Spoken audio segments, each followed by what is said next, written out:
I'll start. So welcome everyone to the webinar. Sorry, we're starting a little bit late. We had some late minute technical difficulties. So I think we're all sorted now and hopefully everyone can see the slides.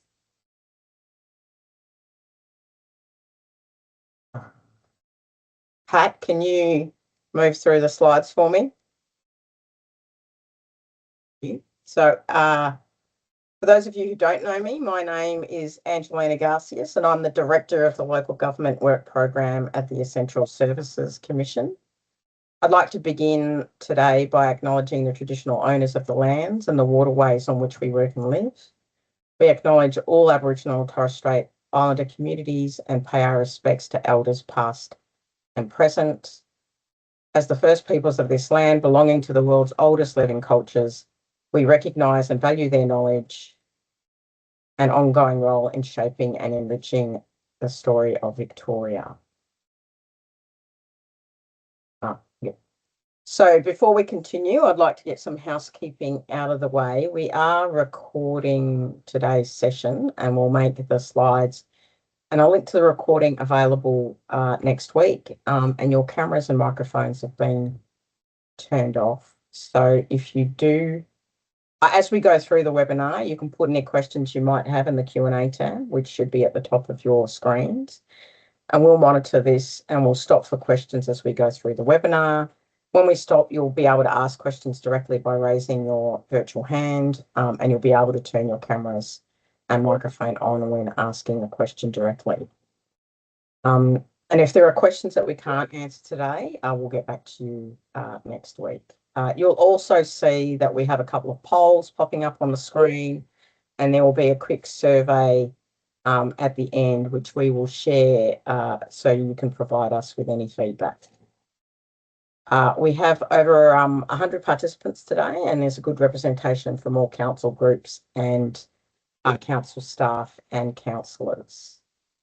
The purpose of today's webinar is to refresh or increase your understanding of the rate capping framework and the requirements on councils, especially in applying for a higher cap. It also provides an opportunity for council employees to ask questions and seek clarification about these requirements. Today, my team and I will take you through how the rate cap framework works, including our roles, rate cap compliance, and then the higher cap application process. We're also lucky to have Bradley Thomas, who's the CEO of Hepburn Shire, with us today. He will share Hepburn's experience of applying for a higher cap. And then we'll have Elly Patira, who is the sponsoring commissioner for our local government work program, to share some of her reflections. So we've allowed for about an hour and a half to ensure that we have time for questions. In the response to the invitation, we also had some questions, advanced questions, and we'll cover off those as we move through the webinar. So in this next session, I'll give you a brief overview of the framework and our role. So as most of you would be aware, the Fair Go rate system was established through legislation in 2015, and it limits the annual increase in rates by capping the average increase in general rates and municipal charges. Each December, the Minister for Local Government sets the rate cap for that coming year, and the Minister's cap applies to all councils unless they have an approved higher cap in place. The Minister's cap is based on the December forecast of CPI taken from DTF's budget update. The Minister's rate cap was never intended to fully meet the needs of all councils, which is why the other important part of the rate capping framework is that councils can submit a higher cap application to the Commission to seek an increase above the Minister's cap if they feel that the Minister's cap is not sufficient to meet their needs. The higher cap process allows us to recognise the diversity of the sector and allows for the consideration of specific circumstances of a council. It's important to remember also that the framework has twin objectives, and the first is around promoting the long-term interests of ratepayers and the community in relation to sustainable outcomes in the delivery of services and infrastructure. And the second objective is around ensuring that a council has the financial capacity to perform its duties and functions and exercise its powers. Our own legislation, so the ESC's legislation, requires us to have regard to those two objectives in performing our roles and making our decisions. Sometimes those two objectives are not always going to be perfectly aligned, and so we need to consider how best those two objectives can be balanced in terms of undertaking our role. So in terms of our roles, the Commission has 3 roles, Pat, under the Fair Go rate system. Our first role is to provide advice to the Minister on any adjustments to the December DTF forecast CPI, which helps the Minister set the rate cap for the year. Second, we assess and make decisions on higher cap applications from councils seeking an increase in rates above the Minister's cap. And as part of that, we also provide guidance to the sector on what applying for a higher cap should look like. Third, we monitor and report on council compliance with rate caps each year, including providing guidance on how to comply. And then we also monitor and report on outcomes under the framework every 2 years. As part of our roles and functions, we might also be asked to provide other advice to the Minister for Local Government. For example, in 2023, we provided advice on a guideline for the payment of rates and charges. And then in 2024, we provided advice on the appropriate interest rate for councils to charge on unpaid rates and charges. So in the next section, I'll just take you through what it means to comply under the rate capital framework, and note that if you do have any questions, we'll stop at the end of this section. So just remind you, if you've got any questions, put them in the Q&A, or you can ask them directly when we stop. So as already noted, the Minister, so just in terms of timelines and process for rate cap compliance, as already noted, the Minister sets the rate cap for the coming rating year each December, and we then publish our guidance for councils on complying with the rate cap for the rating year, so typically in January. We ask councils to provide us with their annual compliance information by 30 September each year. And then as we assess compliance, we might go back to councils with follow-up questions or ask for additional information just to help us undertake that assessment. We then publish our compliance report in either November or December, just depending on how our timelines are going. And so for the 25-26 rating year, we plan to publish our compliance report in early December. So what do councils need to do to demonstrate compliance? So being compliant with the rate cap means that a council's capped average rate does not exceed the base average rate by more than the applicable cap. And that applicable cap is going to be either the Minister's cap for that year or an approved higher cap. Both the base average rate and capped average rate are defined in the legislation, and that's what's reflected on the slide in front of you. So as already noted, the cap only applies to general rates and municipal charges. It does not apply to other charges that may appear on a rates notice, such as service rates and charges, special rates in charges, nor does it apply to revenue in lieu of rates. And nor does the rate cap apply to the government's emergency services and volunteers fund levy. So compliance is assessed using the maximum leviable amount that councils can raise each year, not the actual rate income they receive. So as a matter of fact, councils' actual rates and charges revenue can be lower than the maximum leviable amount if a council provides rebates, deferrals or waivers, or if ratepayers do not pay their rates for any other reason. So council rebates, waivers and deferrals are not accounted for and do not affect a council's compliance with the rate cap. Other things to note is, so the base average rate is calculated as at 30 June each year and allows for annualised supplementary revenue generated through that year. And then the capped average rate is calculated as at 1 July each year. We apply normal rounding rules to 2 decimal places. So for instance, the Minister's cap for 25-26 was 3%. So an increase of 3.01 would round down to 3 and would be considered compliant. However, an increase of 3.06 would round up to 3.10 and be considered non-compliant. So that's just something to keep in mind when you are preparing your compliance information. There are probably two other things worth noting. The first being that the Act requires us to assess compliance based on actual figures, which are the final certified figures, rather than budget figures. The second is that we are required to report on non-compliance, regardless of the magnitude or the reason a council is non-compliant. We do give councils the opportunity to explain any non-compliance and actions they may take to rectify that non-compliance, and we include those explanations in our report. It's important to note that non-compliance does not invalidate rates, nor do we have any powers to take action against non-compliant councils, although we can take a council's compliance record into account in assessing subsequent higher cap applications. It's also worth noting that the Minister can take action on councils that have repeatedly and substantially failed to comply with the rate cap under the Act. So next, I'll just take you through our information requirements in terms of being able to demonstrate compliance, and this is basically what we use to undertake our assessment. So we ask councils to provide us with 4 types of information. The first is the annual compliance template, which is in the form of an Excel spreadsheet containing information on property valuations, the number of assessable properties, municipal charges, and rates in the dollar. The template automatically calculates an increase in the average rate per property, rateable property, and that helps show whether a council is compliant.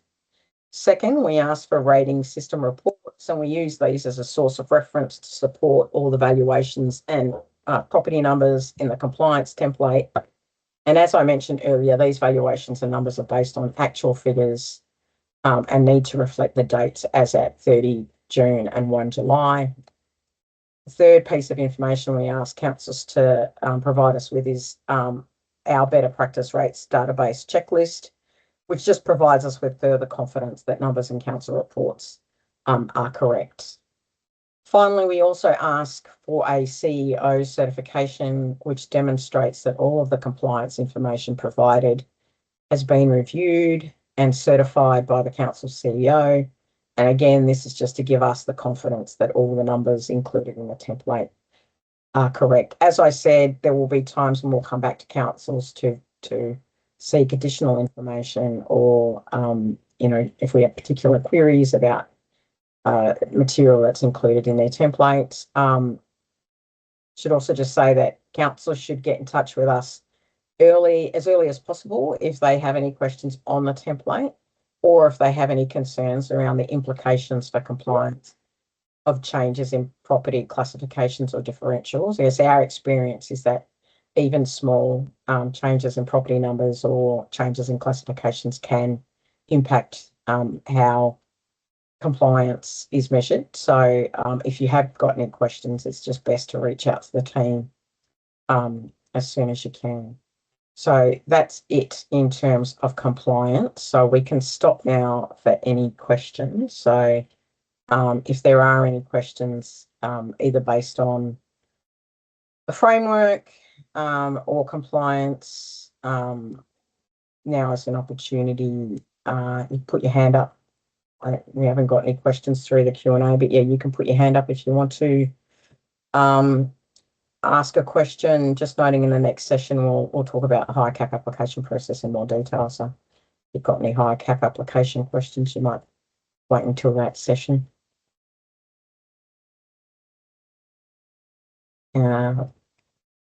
Livia, have you got a question for us? You hopefully can turn your microphone on.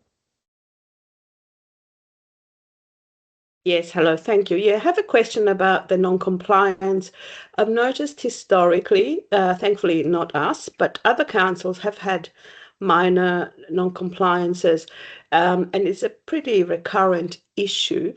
What happens then? They get a letter. Do they need to then compensate in future years? Usually these are just very small magnitude values. But what's the severity, especially if it's based on actual, not on budget? So it could be out of the control of the council itself, what actually does happen. So I guess that goes back to what I was saying in terms of, so the way that we assess compliance is basically set out in the legislation.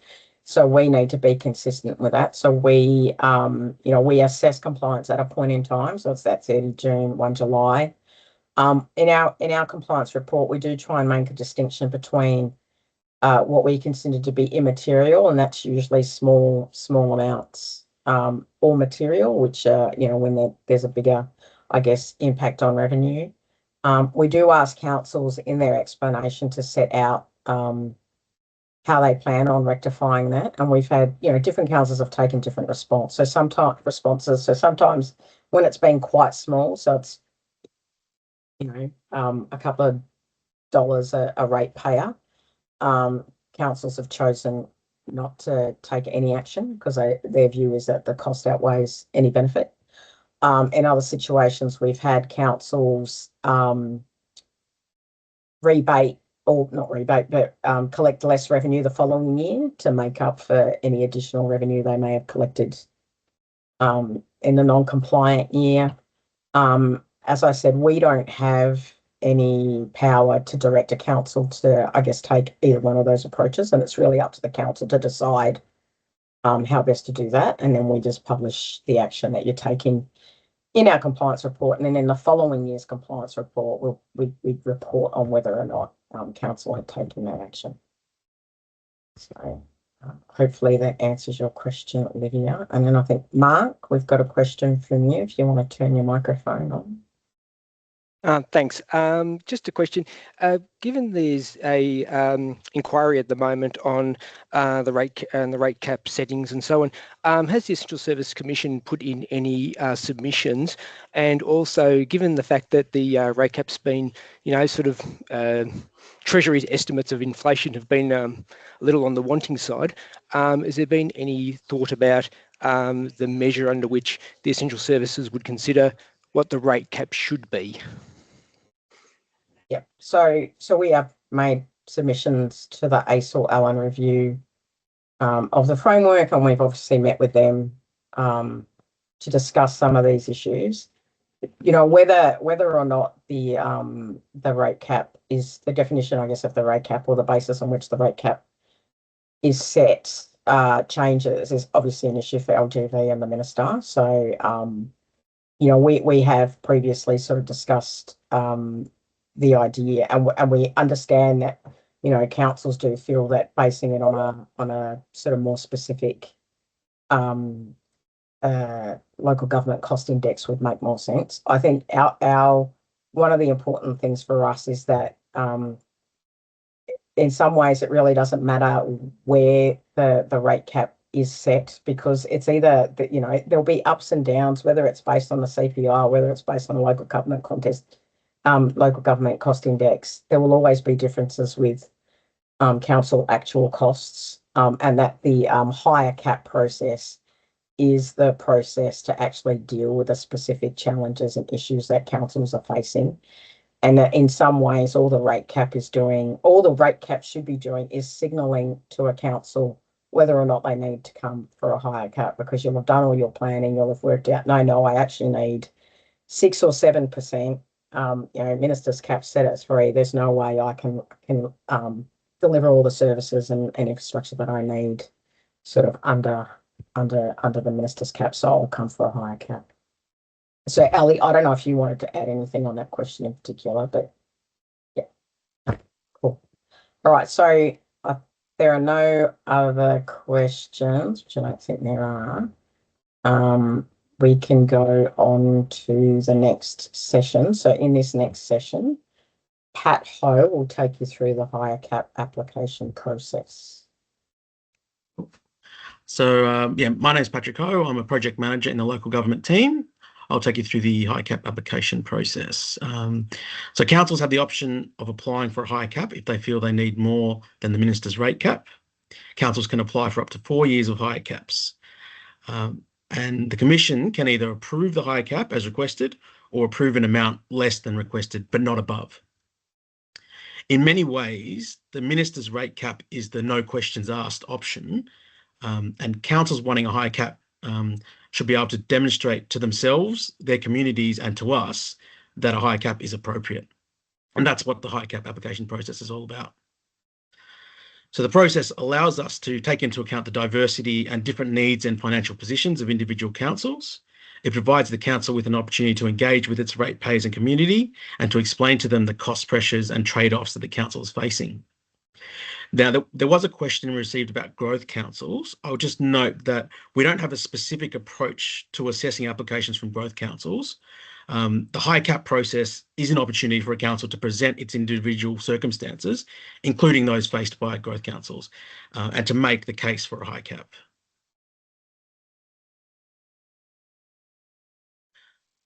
So the timelines for the high cap application process are set out in the legislation. We usually update our guidance for the upcoming high cap application year, and we expect to do that in December. The guidance sets out the process and requirements and the detail on what we expect to see when addressing each of the legislative matters that applications are required to address. Our guidance also includes supplementary guidance specific to applications for transfer of waste charge revenue to comply with the Minister's good practice guidelines for service rates and charges. Now, we don't have a role in assessing compliance with those guidelines, but where a council wishes to transfer revenue from existing waste service charges, rates and charges into general rates and charges, then the council will likely need to apply for a high cap to remain compliant with the rate capping framework. We ask councils through their CEOs to notify us by the 31st of January of their intention to apply for a high cap. This allows us to plan appropriately and make sure that we have resources in place to undertake the assessments in our target 8-week timeframe. And it also allows us to offer support to councils intending to make an application. We typically publish the list of councils who have notified us their intention to apply for a high cap. Councils are then required to submit their application to us by the end of March. However, you can apply earlier. And we note that the information and detail that we seek as part of the process is information that the council should have already considered in assessing its options before deciding that an increase in rates above the cap is necessary. We typically take around 8 weeks to assess any application and release our decision by the beginning of June. Our decisions set out our assessment and reasoning, including why we think the higher cap is or isn't appropriate. We're happy to meet with councils to take them through our decisions and also seek feedback on how they thought the process went. And just to note, we're happy to meet with councils at any time to answer any questions you might have on the high cap application process.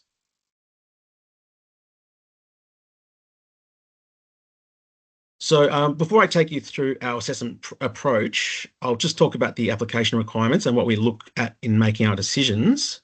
So an application should include a completed template cover sheet, which summarises the reason and amount required from a high cap, a statement setting out how the council has addressed the 6 legislative matters set out in the Act, which I'll go into more detail in a second.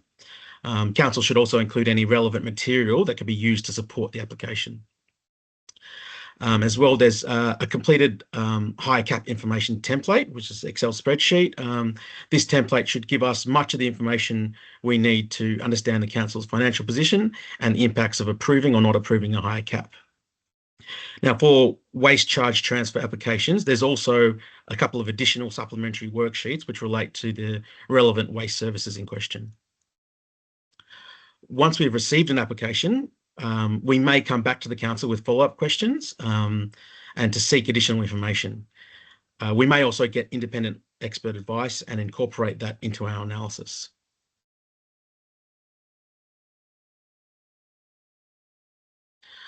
So our assessment of whether a high cap is appropriate will have regard to the 6 legislative matters set out in the legislation, as well as our statutory objective, which is to promote the purposes of the rate capping framework up the top there.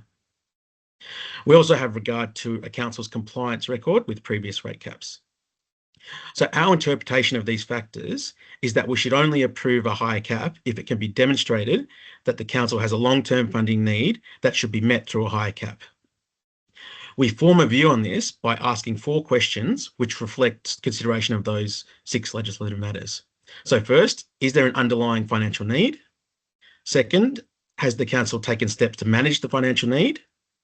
Third, have ratepayer and community views been taken into account? And fourth, are the council's plans, policies and processes consistent with the long-term funding need? So bringing together those 4 questions allows us to answer whether the application demonstrates that the high cap meets a long-term funding need that is consistent with the long-term interests of ratepayers and the community. I just note that the same requirements and assessment approach apply to waste transfer applications.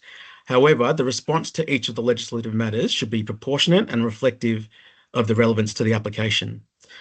See our supplementary guidance for more specific details on what we're looking for in a waste transfer application.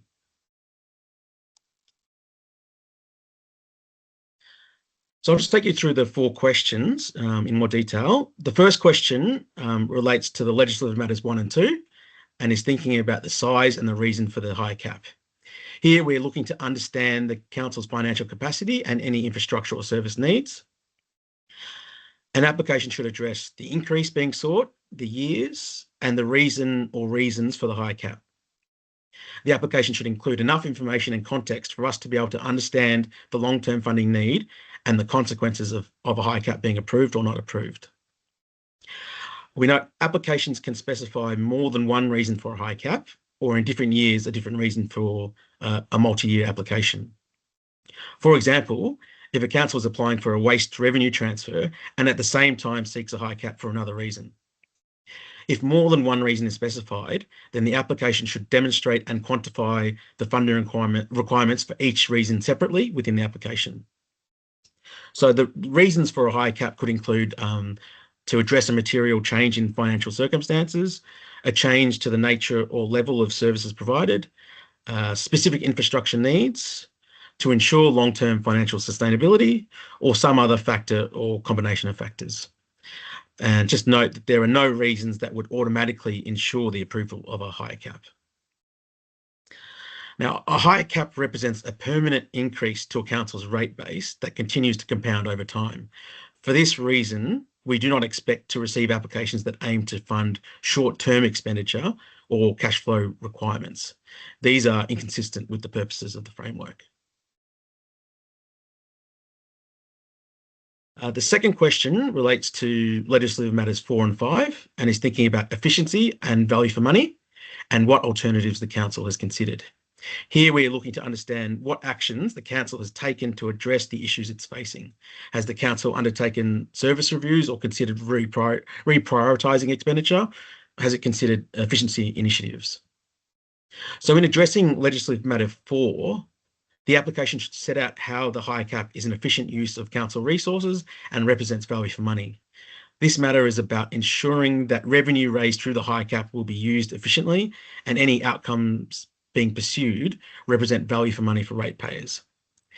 In many ways, this matter is consistent with demonstrating the service performance principles in the 2020 Act. The application should show that the council has sound processes and policies to ensure it uses resources efficiently in general and that it followed them in determining the need for a high cap. The application should also show that the council took appropriate steps to ensure the planned expenditure would represent value for money for ratepayers.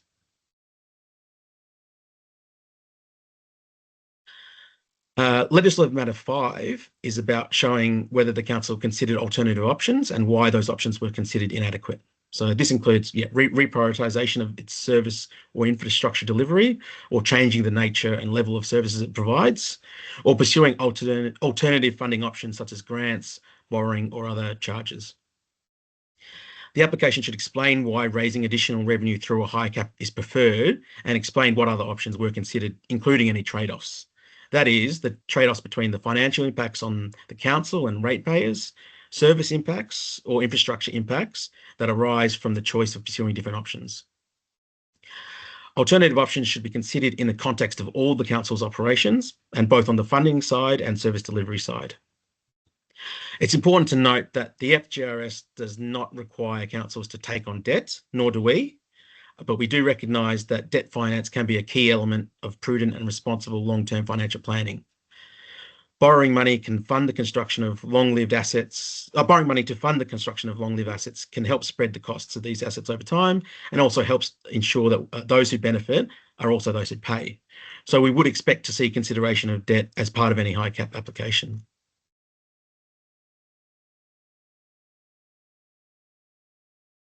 For the third question, which relates to legislative matter 3, we want to understand what engagement has been done and how community views influence the council's decision to apply for a high cap. So councils will differ in how they engage with ratepayers and communities. We do not prescribe how councils should do this, and these decisions sit with councils. However, the application should explain how the council engaged with its community and why it chose this approach, what information it provided to community, and how the information was provided. The engagement should cover the content of the other legislative matters and consideration of trade-offs.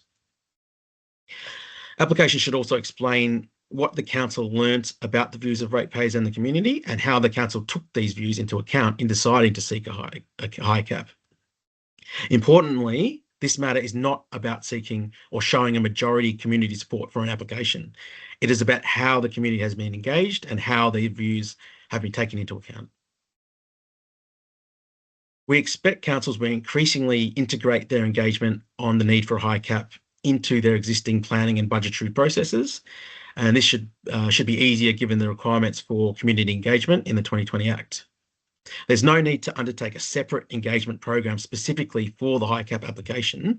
However, if relying on engagement council previously undertook on planning or for other purposes, the application should explain how the council has incorporated and dealt with the issues most relevant to the high cap, such as the reason, trade-offs, and alternatives.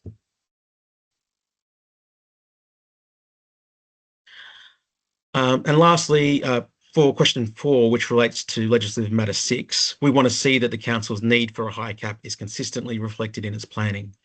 This is about showing how the assumptions and proposals in the application are consistent with the council's planning and financial management policies. The application should show the high cap is integrated into the council's long-term planning in terms of the financial impacts, service and infrastructure impacts, and engagement.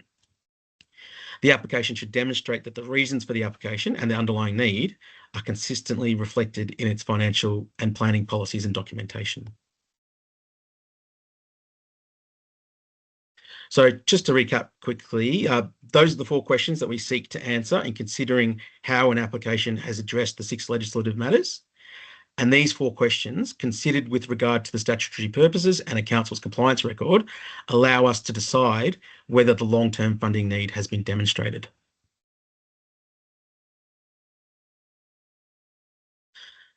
So just lastly, in terms of resources that are available to assist you in considering and preparing a high cap application, obviously the main one will be our guidance, with the updated guidance available in December. As noted, this will also contain supplementary guidance for waste transfer applications as included in last year's guidance. There's also this webinar, which has been recorded and will be made available to you along with the slides presented today. You can also refer to previous high cap applications, in particular the applications themselves and our decisions, setting out the reasons for our decision, as well as any requests for further information we made to councils as part of the process. Lastly, we also have some community engagement resources for councils on our website, specifically in relation to the legislative matter on engagement. So that brings me to the end of my presentation. The information I've provided today will be contained in our updated guidance. I'll now pass over to Bradley Thomas, CEO of Hepburn, to take you through their experience of the high cap application process. And we'll have questions on the high caps at the end of Bradley's presentation. Thank you for that, and great to be here, and thanks for inviting me along. Great turnout. So yeah, Hepburn Shire, we did undertake a rate cap application and were successful. So ultimately, we asked for an additional 7% on top of the rate cap for 25-26 year, and that was approved in full. So I'll give you a little bit of background to the why we did it, a little bit around how we did it, some learnings that we had through it, and I don't mean to sort of say this is the only way you could do it. We were certainly finding our feet throughout the process, given it probably had been quite some time since the council undertook it. And I completely understand every council will be in a different position as well, but hopefully provides a bit of insight and some learnings along the way. Happy to take lots of questions. There's also a fair bit of information on our website in terms of our submission, our financial vision as well, and happy to catch up with anyone offline. So What I would say is don't be put off by the process.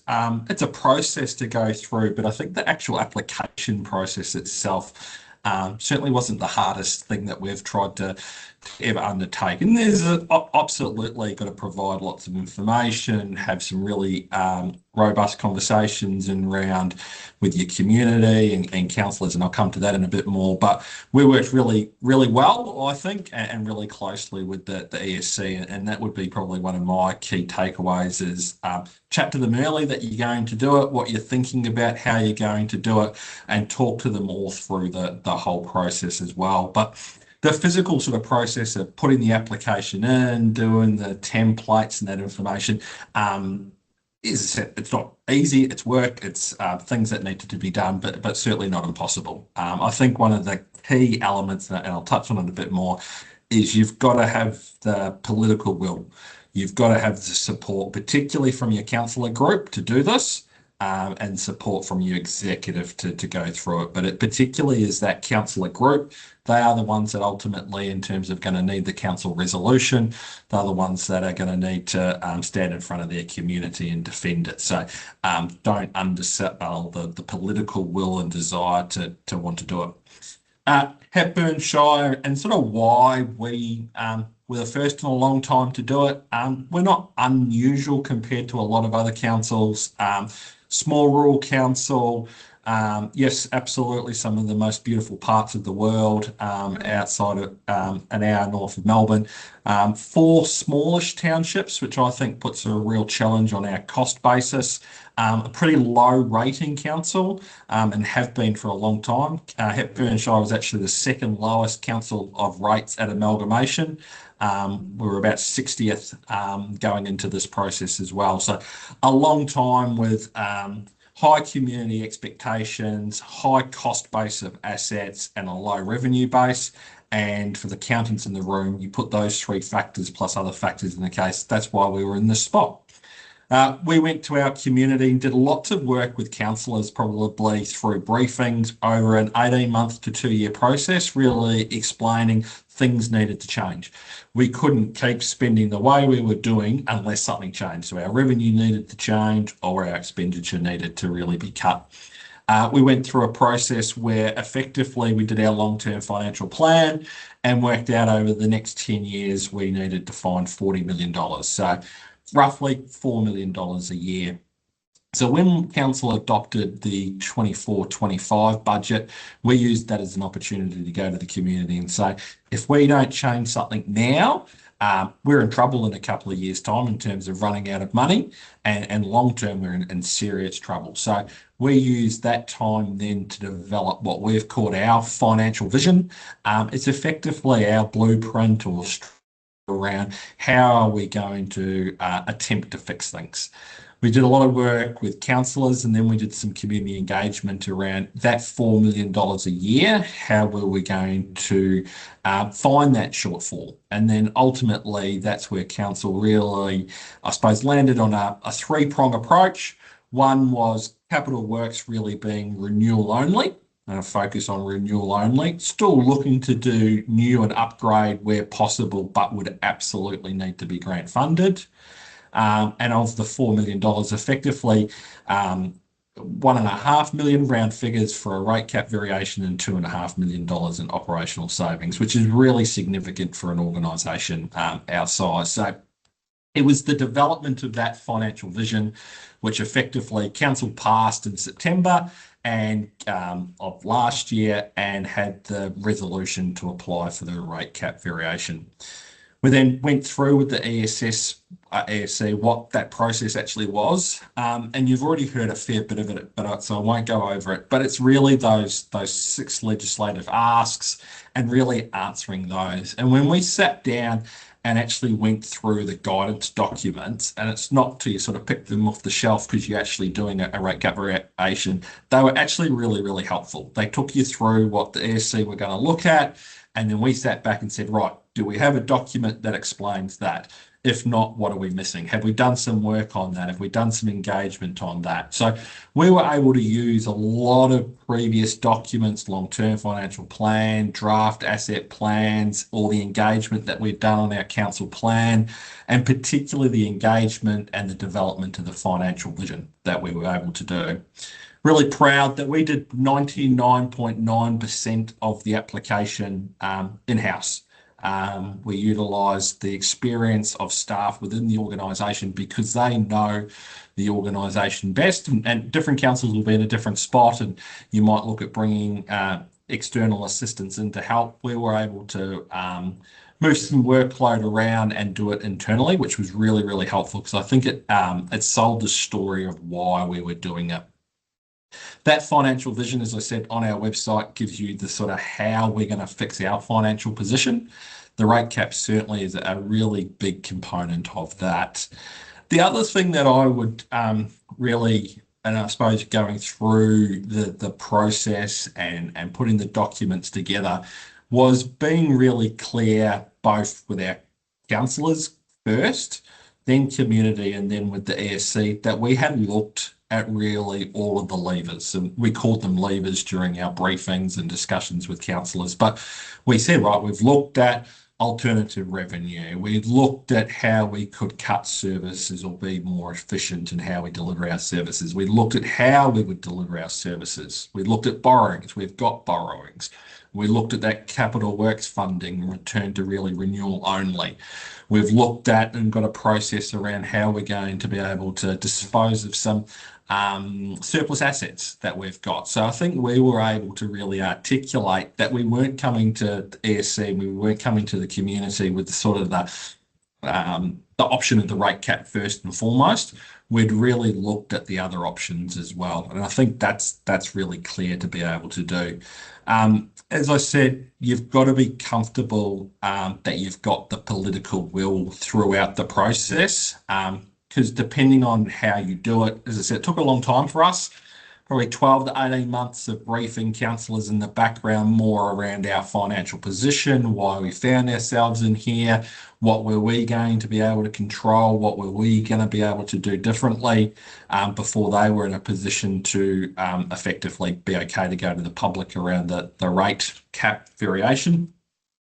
And then really it was probably a good nearly 8-month process from even determining that we would do that, working through ESC, application, our draft budget. And so councils at different stages along the way had an opportunity to walk back their decision. And that was probably a big risk for us as an organisation. Got them to adopt their financial vision, got them to adopt a draft budget, and then ultimately our final budget. So they really had 3 times it went to the chamber to explain that. And we were just really clear about the need and the want to do it. In the end, it went across 2 council terms for us. So our financial vision adoption and the starting process, we would do the application, was in the previous term. And 4 of our 7 councillors seeked to go around again, all were returned, and then we were able to get our 3 new councillors up to speed as well, and they ultimately adopted the budget with the rate cap variation. Some of the things along the way, as I said earlier, absolutely be in regular contact with the ESC if you're going to do a rate cap variation. Even if you're thinking about it now, it doesn't hurt just to say hello, who am I, why, what are the types of things you'd be looking at. One of the great things we were able to organise, and I think the team at ESC would say the same, and probably going to incorporate this into future applications, is we actually got the Commissioner and staff up to Hepburn for a couple of hours and did a presentation, 90 minutes, PowerPoint of why we were doing this. And I suppose we were able to give the application life. It's one thing to read something, but it was actually being in the chambers with our exec and our finance team and councillors around why we are doing this. We really have looked at everything, and this is what it will mean if you don't do it. So if they give you that option, take it. If they don't, push for that option. I think that was really important to actually get them up and see what you were looking at as well. Make sure you've particularly looked at all the levers along the way. Give yourself enough time. It's not something I think you want to rush. And that's internally with staff, with councillors in particularly, also with your community. We did do community engagement as part of the financial vision. We asked three sort of simple, we tried to distill, like local government finances can be complicated, and we probably make it more complicated than it needs to be. We went with 3 questions as part of the financial vision. That was around if there was a rate cap variation, what would be a percentage you could kind of live with. We also asked questions around your assets. We've got millions and millions of dollars of assets. Would you prefer that we sell some, look after them, renew them? Do we need grant to do that? Like, what's your area that you'd like us to focus on? And then we also asked some questions more around, would you rather us get out of a service completely or reduce multiple services? And we were able to use that information partly through the application process, but it then really helped us designing our council plan and our budget for 25-26. Don't get me wrong, it hasn't always been the easiest process. I must admit, and touch wood, it went reasonably well with community. I certainly didn't have protesters at my front door. Absolutely, in terms of people never wanted an extra 7% a rate rise, and that's significant. But I think we did a really good job of articulating something had to give. And so if something had to give, what was that going to be? You need to stay the course. So we knew that sort of first 24, 48 hours post announcements was going to be tough, social media, but ride that news cycle out. We got through that to 24, 48 hours, and majority of questions from community members just wanted more information, probably wanted to understand it more, particularly interested in around where our service cuts or changes were going to be, probably more so than the dollars around the rates. And obviously different people will be in a different capacity to pay, but I've certainly had more questions and more comments to me around, are you cutting that service? Are you going to do that service link different, more so than the dollars? And as I said, we were able to sort of stick through the process. It was tough on staff, and don't undersell that as well. So not just the core team that were putting the application together, there was lots of hard work and that went into it, but the impact that it does have on the organisation when you're talking about a rate rise, community members pushing back on some staff members out in the field. And as part of our $4 million, we still had a number of service cuts, which has resulted in us having to, over the last 3 years, effectively reduce our FTE by 25%. So we've had to lose some amazing staff along the way, and that's really around being able to now do things within our financial means. I got asked the other day, did I think that Hepburn's done it? This means there'll be 78 rate cap variations. I'll be very, very, very surprised if that's the case. I think, as I said, when there's got to be the political will there to do it. Some councils are in a position that they need it more so than others. As I said, it's not the easiest process overall to go through. It's a relatively sort of process to go through. I wouldn't be put off by it, but do your homework before you go into it. Work really well with the ESC as well. I've tried to sum up 18 months worth of work into 15 minutes into that. As I said, plenty of information sort of through our media releases on our website. I've done a couple of briefings as well to exec or councillors groups, and more than happy to do it. Just for the learnings of Hepburn, I was able to pick up probably what some other councils had done, but it had been 6 or 7 years really since an application. So for those councils that are looking to do one over the next couple of years, pick up the work that we did. I I think it's fantastic, and we're really proud of the work we've did, but other councils will pick it up, do it a little bit differently, learn from that as well, and yeah, keep up the great work that you do as a sector. So, but I'm happy to take questions about anything and everything and related to that if anyone has anyone. I will hand back to the team at the ESC.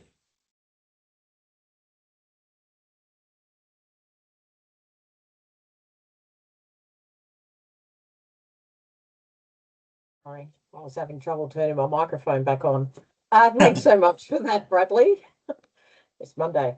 Yeah, so if anyone has any questions, either for us in terms of Patrick's presentation on the ICAP process itself, or for Bradley, we'd be happy to answer them. So again, either you can raise your hand and turn your microphone on, or if you want to type a question in, you can use the Q&A function.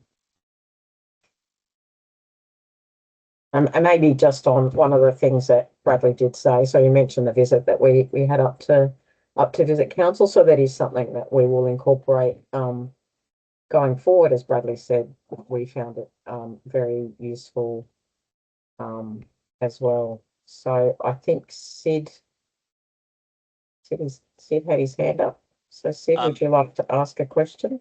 Yes, thank you. So Patrick mentioned at the start of his presentation that the ESC can either approve the requested higher rate cap or approve a lower than what was asked for. How do you make that determination? If say a council asks for 10% and the ESC says 7, how do you generally come around to, or do you ask for further information? Is there sort of a back and forth before that decision is made? So there would, yeah, I guess so. We would go through the example. So we go through the process. We do the assessment.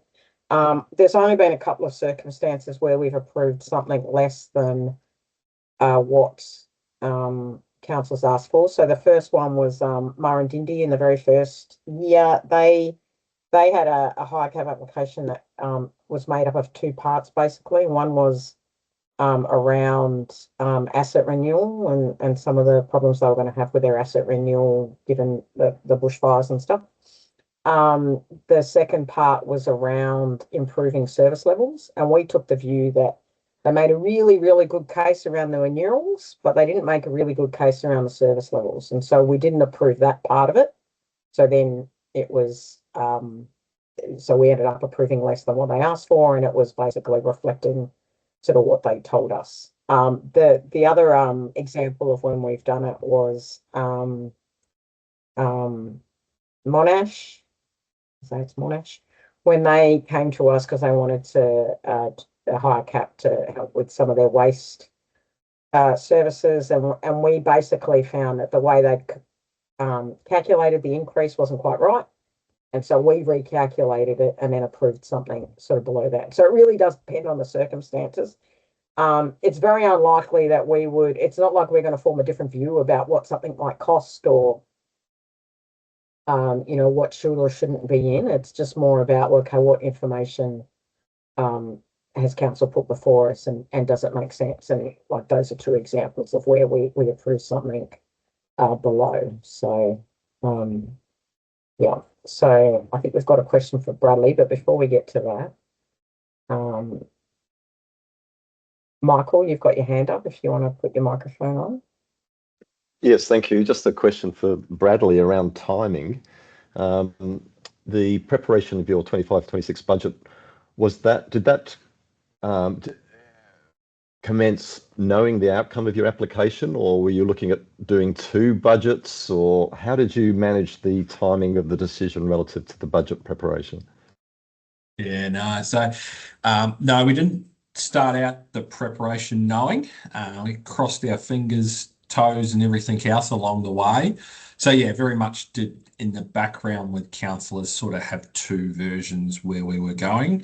I suppose we were really confident that we would get something along the process, given where we were financially. But yeah, we were just working on sort of a plan B, which really for us in the first 12 months would have probably been in capital works, if I'm brutally honest. That would have been where we would have taken the savings from in 25, 26, because that would have meant we would have needed to save operationally even further and even greater cuts. So we'd sort of made the decision that probably capital works for the first year, which I worry about in terms of cuts to capital works in the longer term, but we were sort of prepared around we would return that funding back at some stage. That was how we were going to buy the time. Yeah, terrific. Thank you.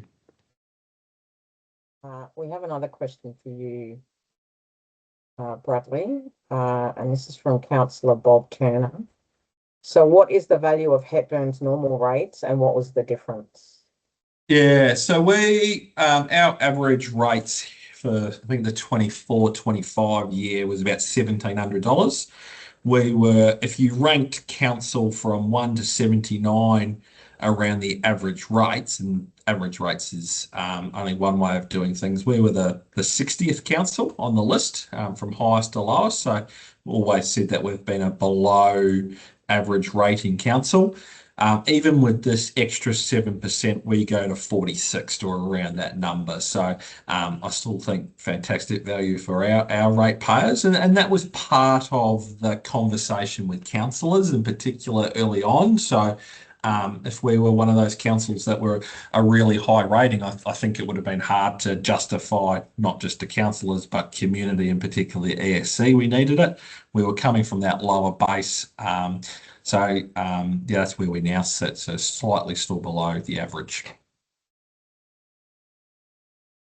I should also add, we did start out the process thinking we would also incorporate, as well as our sort of 7%, a change with the ministerial guidelines re-waste. I was pleased when they were sort of put on hold because I think that meant that our application wasn't as complicated. So we've got no plans for a further rate cap variation as part of our 10-year financial vision. We did it once and went hard and got that sorted. The only reason I think we would look to one in the future is if we needed to around the ministerial guidelines and moving revenue from waste to general rates or vice versa. Yeah. Lydia, put your microphone on and ask your question.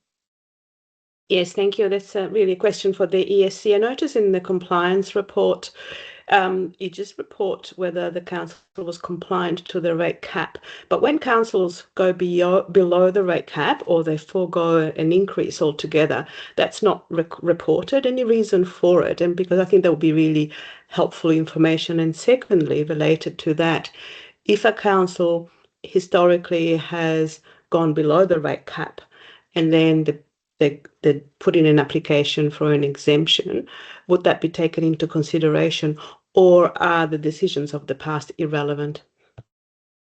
I'll answer that bit first and then work my way back to the first part. So I'd say it's almost irrelevant. So it's in that, we wouldn't be seeking to and we wouldn't expect a council to be seeking to kind of make up for that lost revenue through that higher cap application process. I guess it would be relevant in part of the story, especially if councils in the past had lower rate increases to manage affordability or those sorts of issues. So that could be part of the story that council tells in terms of, how it got to the position it's in and then what's it's doing to manage that. So in terms of reporting when councils are under, I think in the past we have played around with some of that.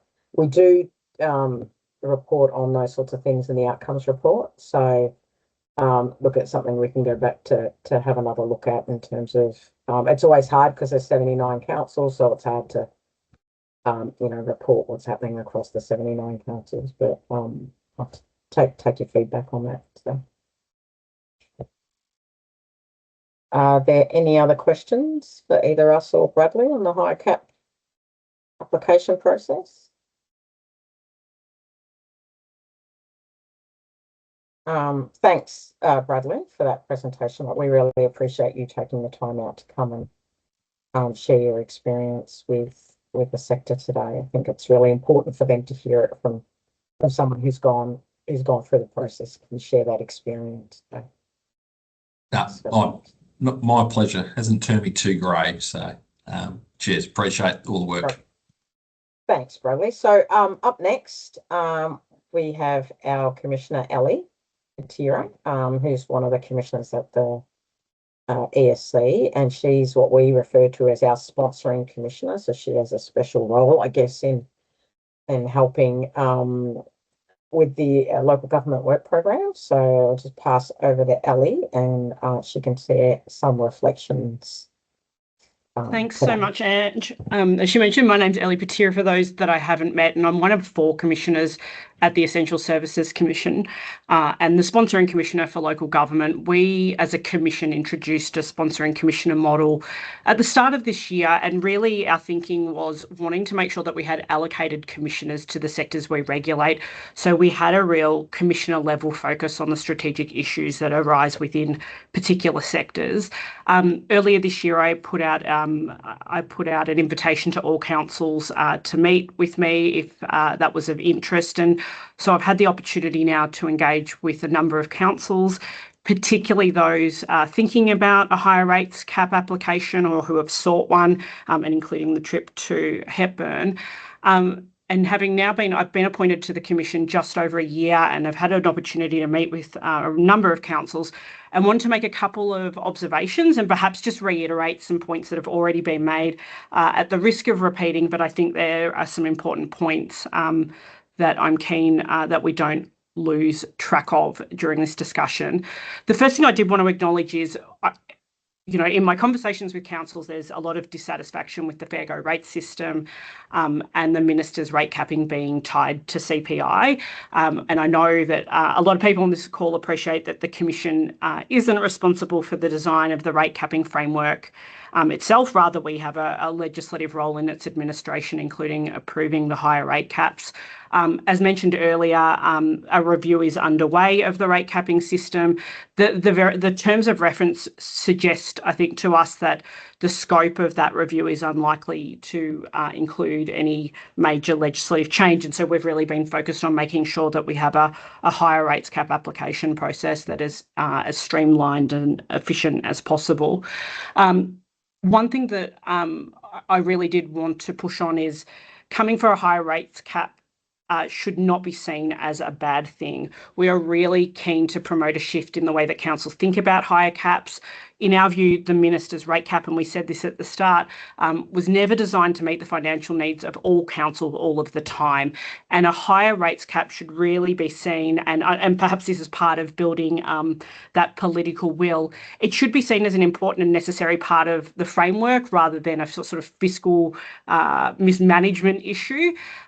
Councils should apply for a higher cap if they cannot maintain financial capacity to perform their functions or deliver their services or critical infrastructure within the minister's rate cap.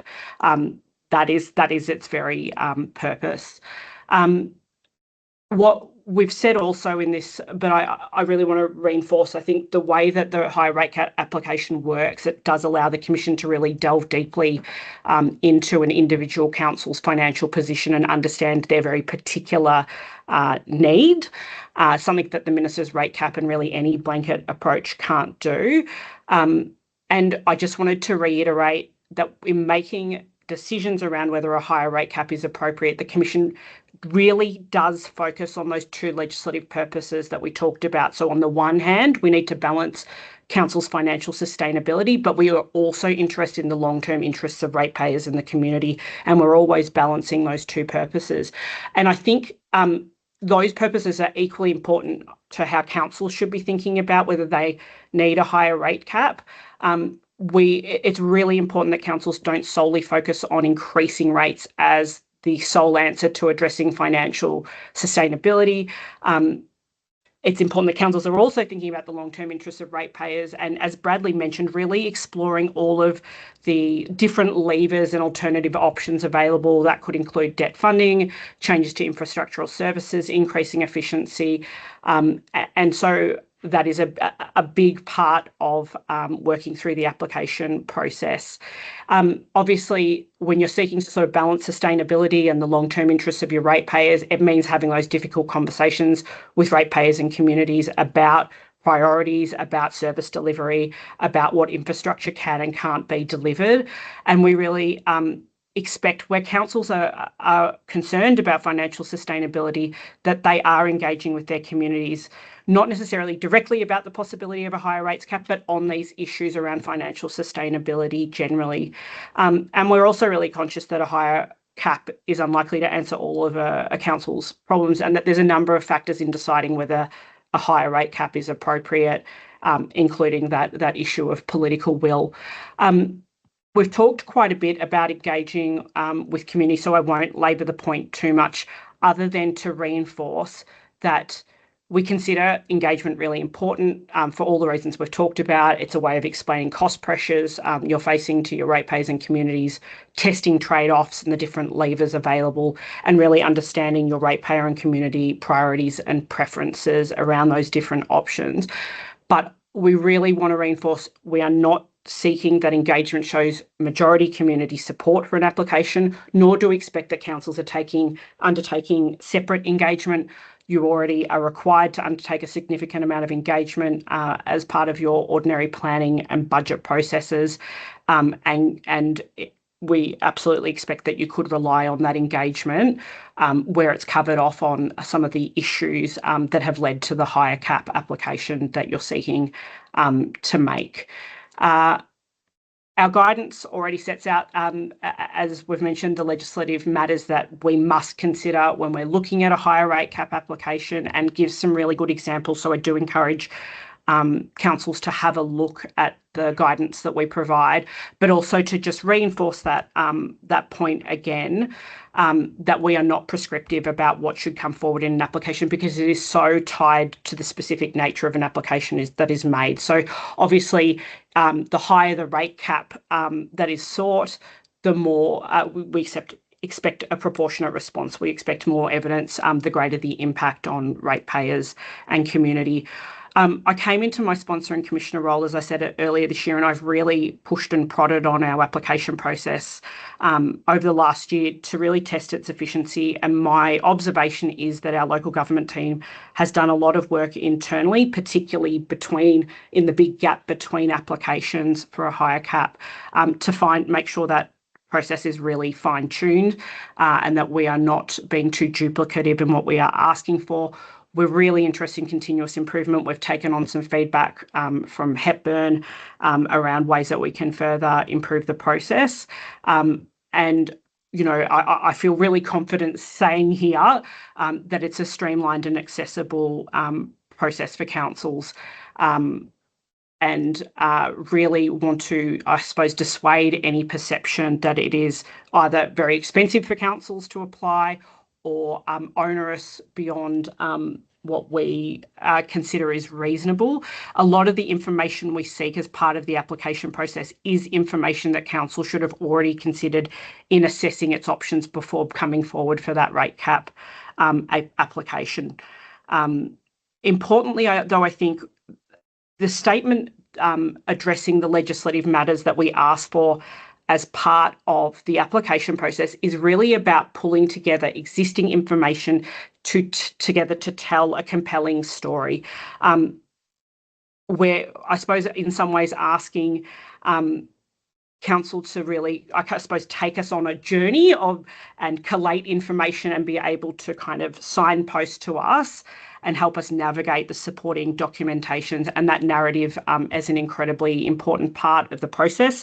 And it's also why we are happy to come out and visit councils who have put in a higher rate cap application, because we agree that that narrative is often best done in person, supported by the application. I also just wanted to reflect on Michael's question earlier around timing and budget preparation. And just an observation that we've made that most councils do seem to plan on the basis of the minister's rate cap, i.e. what you can deliver given the rate revenue under the minister's cap. And we really encourage councils to think about how much revenue you actually need to deliver the services and infrastructures that is needed by your communities. That allows you to do that long-term planning and identify that potential need for a higher cap application even ahead of the annual rate cap announcement each year, and allows for that kind of pre-work to be done. Probably our other observation is that when we look at the sector's financial results, it is surprising to us that we haven't seen some more applications for higher rate caps. We know that there are some councils who are doing less well financially, and we really reiterate the point that the higher rate cap application is an important and necessary part of the overall rate capping framework.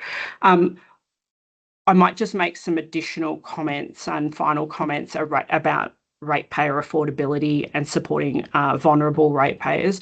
Obviously, any increase in rates does have the potential to raise concerns about affordability, and it makes it really important that councils provide effective support for ratepayers experiencing hardship, and that is something that we do look at as part of the application process. We expect councils to explain how they've considered affordability concerns and any steps that they're proposing to take to address those concerns.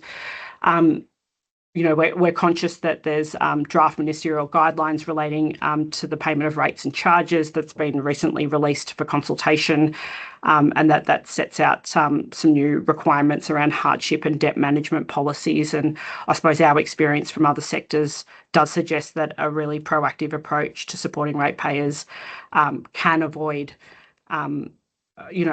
not only ratepayers feeling overwhelmed, but has positive outcomes for the other sectors we regulate.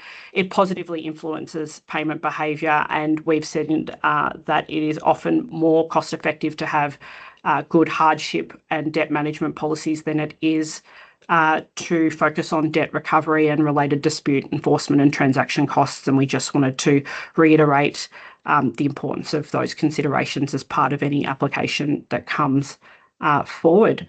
Ange, I feel like at the risk of repeating other things, I will leave it there, and happy to answer any questions, and otherwise handball back to Ange. Great. Thank you, Elly. So yeah, this is I guess the last opportunity to ask questions. So if there are any questions for Elly or any other questions about today's presentation, you can, like I said, type them into the Q&A, or if you want to raise your hand and ask us directly.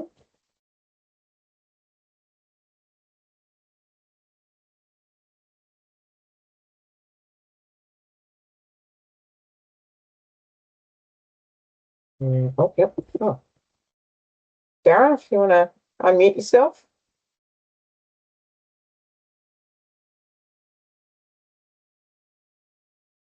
Yes, finding the unmute button.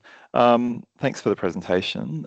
Just a question regarding, I did try to post it during the Q&A section, but what role does financial and service benchmarking of councils play in ESC's assessment of rate cap variations? That's a good question, Jara. So we probably rely on I guess councils using some of that benchmarking information and studies to sort of support their applications and stuff. So we don't do a lot of I guess benchmarking ourselves. Like if we get an application that's looking for a higher cap for a particular reason, say it's around renewal or something like that, we might look at some of the LGPRF measures or any other sort of benchmarking that's kind of out there, but it's not something that we're seeking to do ourselves. But I think it is an important thing for councils to be able to use to put forward evidence that their costs are reasonable, or what they're proposing to spend is reasonable. So I think it is an important part of a higher cap application. Thanks. Thanks, Joe. Any other questions? If people do have follow-up questions, just feel free to send them through to the team, and we're happy to respond next week. So if there aren't any other questions, then maybe we'll just move to the final slide. So thanks everybody for today and for taking the time to join us. So as we said throughout the webinar, we're happy to meet with councils at any time or to answer any questions that you might have. And the best way to contact the team is through the local government email. We monitor that email regularly, and so yeah, that's the best way to get in touch with the team. As Pat had said earlier, our website is also a good source of information and resources. It contains our guidance, our previous HICAP applications and decisions, our advice to the Minister, our compliance reports, and other publications. In terms of communicating with the sector, we'll also continue to send out email updates on our work program and any requirements. And as I said at the beginning, we will send a copy of these slides and the recording out to everyone next week. So thank you all for attending today. We do have a short feedback survey, which can be accessed either through the QR code on this slide or in the link that hopefully has been posted into the Q&A. And as I said, you can also send any other feedback to the team. You can either include it in the Q&A or just send us an email after today's session. So thank you all. And yeah, thank you, Bradley, in particular, and thanks, Elly, for sharing those reflections. Thanks, everyone.